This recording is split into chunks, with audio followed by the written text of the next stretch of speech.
Welcome back, Negro Game Farm. For today's upload, medyo matagal rin tayo hindi nakapag-vlog. Tapos, nagpalit na pala tayo ng channel. Negative Michael Zero on YouTube na pala. Naisip ko mag-vlog ulit kasi wala naman akong ginagawa. Ayun, balilibangan ko pala to. Yun lang, Negro Game Farm. Pero bago ito mag-umpisa, don't forget to like and subscribe to our YouTube channel. Negative Michael Zero on YouTube. Yun lang, Negative Game Farm. Huwag natin patagalin. Tara. Yan, Negative Game Farm. Ito pala yung aking October. Yan, medyo malaki na siya. Yan, tapos ito naman yung aking talisay, Negative Game Farm. Yan, October ko rin yan. Paspasan na natin yung Negative Game Farm kasi mababa to. Pero Negative Game Farm, patubo ko rin mga stag, mga baby pullets, ready for ano na to, ready ano to tawag dito,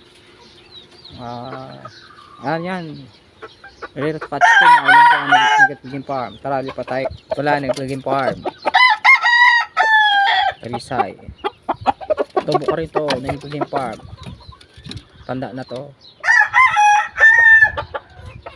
kasi Negative Farm, yung mga sisi ko pala panlima sila.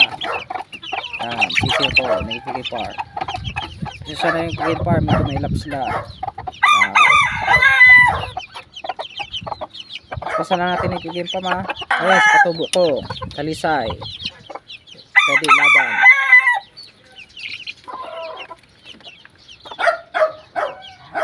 Ito naman Negative Farm, bantam ko.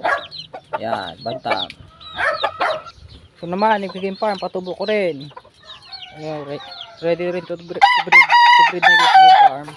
Yan, yung mga inahin ko. Ito naman pala Negative Farm, mga sisiw ko rin. Yan, walang piraso yan Negative Farm. Quality manok Negative Farm. Tapos ito naman pala yung inahin ko. Yan, pure process yan Negative Farm. Yan. Tapos Negative Farm, ang akin palang pinagmamalaking broodcock. Yan. Bali mag-isa lang ang broodcock ko Negative Farm. Bali ready pang laban kaso hindi ko may lalaban kasi baka matalo, wala na akong broodcock. Kaya ano na siya ngayon broodcock. Mga ilang